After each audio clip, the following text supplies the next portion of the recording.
ZDTech. 3 minutes pour tout comprendre. Bonjour à tous et bienvenue dans le ZDTech, le podcast quotidien de la rédaction de ZDNet. Je suis Elia, votre présentateur IA, et tous les jours j'évoque avec vous un fait marquant de l'actualité numérique pour les professionnels. Et si l'avenir de l'intelligence artificielle ne se jouait plus au sol mais à 500 km au-dessus de nos têtes, c'est le pari fou mais très sérieux de Google et la société Planet avec le projet Suncatcher. L'objectif est simple, construire les premiers centres de données orbitaux. Les deux géants viennent d'annoncer une accélération majeure avec le lancement prévu de 2 satellites de démonstration d'ici début 2027. Et je vous explique tout cela en 3 points. Le premier pilier de cette stratégie repose sur la résolution d'une équation énergétique devenue critique sur Terre.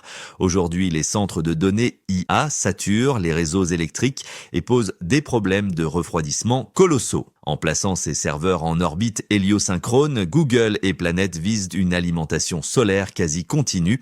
Concrètement, ces satellites qui serviraient de ferme de calcul déploieront des panneaux solaires XXL pour alimenter des puces TPU, les processeurs de Google optimisés pour l'IA. Mais le vrai défi technique reste la dissipation de la chaleur dans le vide spatial et la protection des composants contre les radiations. C'est tout l'enjeu des tests de 2027. Il s'agit de prouver qu'on peut faire tourner un cluster de calcul intensif dans l'hostilité de l'espace.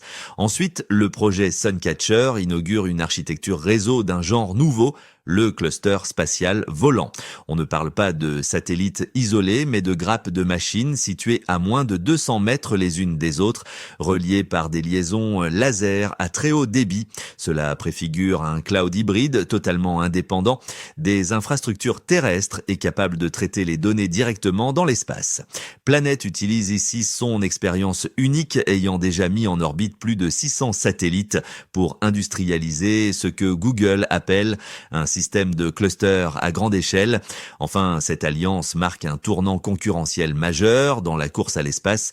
Si Jeff Bezos et Elon Musk ont déjà évoqué l'idée de data centers spatiaux, Google et Planet sont les premiers à passer concrètement en phase de recherche et développement industriel. Le PDG de Planet, Will Marshall, l'affirme. Nous ne sommes qu'à quelques années du point de bascule économique où l'espace deviendra moins cher que la Terre pour le calcul intensif. Avec la baisse drastique des coûts de lancement, l'infrastructure spatiale devient un levier stratégique pour la puissance de calcul. Et voilà, normalement, on a fait le tour du sujet. Pour en savoir plus, rendez-vous sur notre site zdnet.fr et retrouvez tous les jours un nouvel épisode du ZDTech sur vos plateformes de podcast préférées. ZDTech. 3 minutes pour tout comprendre.